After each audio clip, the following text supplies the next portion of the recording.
તમારા બધાનું સ્વાગત છે મારી યુટ્યુબ ચેનલ કેપી હોમ ફૂડ્સમાં. હેલો ફ્રેન્ડ્સ, આજે આપણે બનાવીશું હોટલ કે રેસ્ટોરન્ટમાં બને એવો સાઉથ ઇન્ડિયન સંભાર. તો મેંદુવડા કે ઉત્તપ્પા કે ઇડલી સાથે ખવાય એટલો સરસ ટેસ્ટી. તો ચાલો એની રેસીપી શરૂ કરીએ. તો સૌથી પહેલાં આપણે સંભાર બનાવવા માટે એક વાડકી તુવેરની દાળ લઈ લઈશું.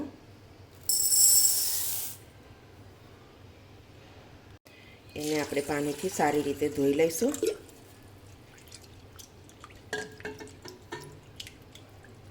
સરસ રીતે દાળને આપણે ધોઈ લેવાની છે. તો આપણે દાળને સારી રીતે ધોઈ લીધી છે. તો આપણે થોડું પાણી ઉમેરી અને એને 10-15 મિનિટ સુધી રહેવા દઈશું.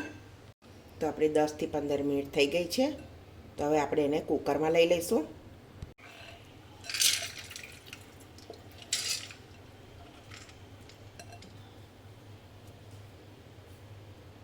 તો અહીંયા આપણે એક વાડકી દાળ લીધી હતી, તો એના પ્રમાણમાં આપણે દાળ બફાય એટલું પાણી લઈ લઈશું. 3 વાડકી.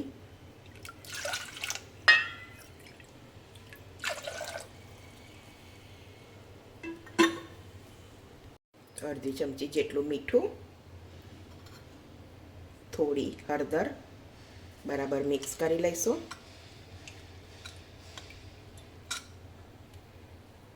કુકરનું ઢાંકણ બંધ કરી અને આપણે 3થી 4 વિસલ કરી લઈશું. હવે આપણે સંભારને વઘાર કરવા માટે એક પેન લઈ લઈશું. તેમાં 3થી 4 ટેબલ સ્પૂન જેટલું તેલ તમારે જરૂર પ્રમાણે લેવાનું. તેલને બરાબર ગરમ થવા દઈશું. તેલ સરસ ગરમ થઈ ગયું છે. તો આપણે 2-4 દાણા મેથીના લઈશું.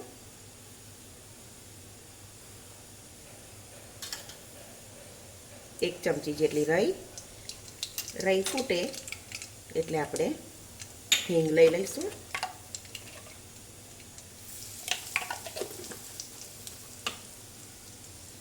લીલા મરચાં, મીઠા લીમડાના પાન લઈ લઈશું.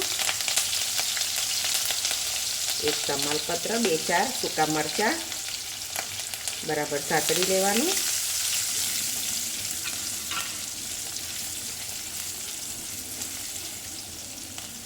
તો આપણો મરચાંની સરસ સાતળાઈ જાય એટલે આપણે ડુંગળી ઉમેરી લઈશું. ડુંગળીને સરસ સાતળી લેવાની છે.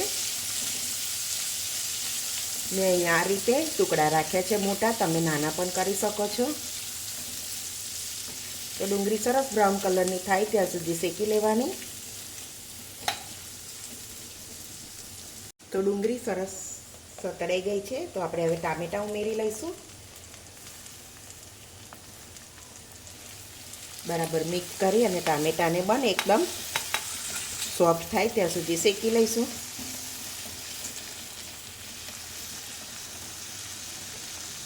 થોડું આપણે મીઠું ઉમેરી લઈશું. પછી આપણે છેલ્લે એને જોઈ લઈશું ટેસ્ટ કરીને કે દાળમાં પણ મીઠું ઉમેરેલું છે.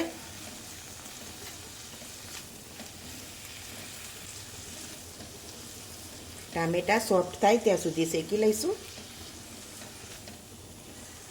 ટામેટાં પણ આપણા સોફ્ટ થઈ ગયા છે. તો હવે આપણે આ વેજીટેબલમાં દૂધી હતી મારી પાસે, તો દૂધી લીધી છે અને સરગવાની સિંગ બરાબર મિક્સ કરી લઈશું.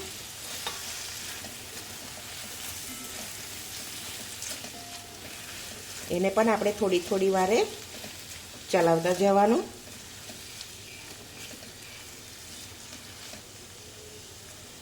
થોડી વાર એને ઢાંકણ બંધ કરી અને થોડી વાર એને ચલાવતા જઈશું. તો આપણે વચ્ચે આ રીતે હલાવતા જઈશું. તો 5-1 મિનિટ થઈ ગઈ છે. તો હજુ આપણે એકવાર એને 2-3 મિનિટ જેવું થવા દઈશું. તો આપણે ખોલીને ચેક કરી લઈશું.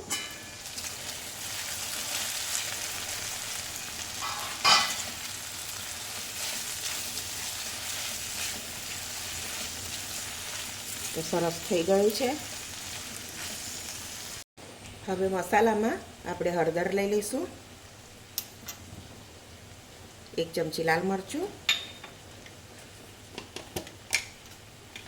1 ચમચી હું અહીંયા સંભાર મસાલો લઉં છું.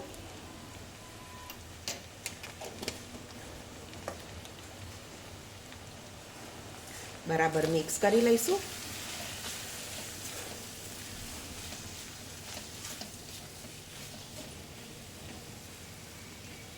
હવે આપણે એમાં 1 ગ્લાસ જેટલું પાણી ઉમેરી લઈશું અને બરાબર ઉકળવા દઈશું એને, તો આપણા બધા શાકભાજી અંદર સરસ કૂક થઈ જાય.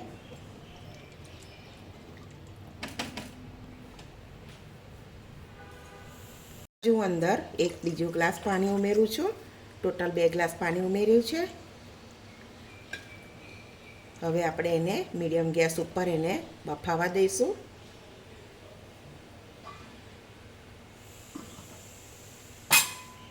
તો આપણે જોઈ શકીએ છીએ તો આપણું સંભારનો મસાલો સરસ ઉકળી ગયો છે.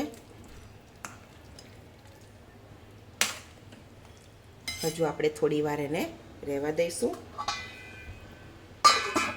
ત્યાં સુધી આપણે કુકરમાં દાળ મૂકી છે તે જોઈ લઈએ.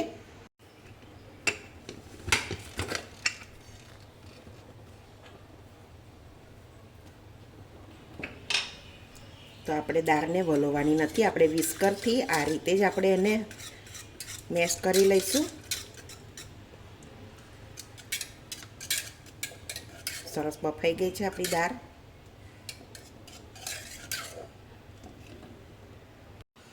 હવે આપણે સંભારમાં ઉમેરી લઈશું.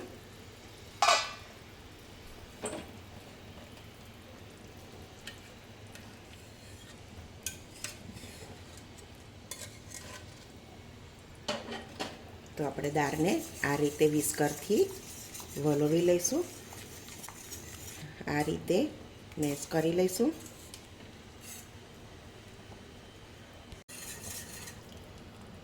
તો આપણું બધા મસાલા સરસ મેશ થઈ ગયા છે. તો આપણે હજુ એને થોડી વાર ઉકળવા દઈશું, એને ખુલ્લું ઉકળવા દઈશું.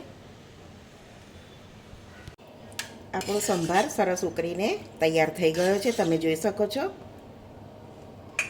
આપણા વેજીટેબલ પણ સરસ ચડી ગયા છે. તો આપણે જોઈ લઈશું. સરસ દૂધી પણ ચડી ગઈ છે. બધા વેજીટેબલ ચડી જાય એટલે સંભાર સરસ થઈ જાય. હવે આપણે એમાં થોડા ધાણા ઉમેરી લઈશું. તો તમે જોઈ શકો છો આપણો સંભાર મસ્ત બનીને રેડી છે. તો આપણો સરસ હોટલ કે રેસ્ટોરન્ટ જેવો સંભાર તૈયાર છે, તમે જોઈ શકો છો. તમારે થોડો જાડો પાતળો કરવો હોય તો એ રીતે કરી લેવાનો.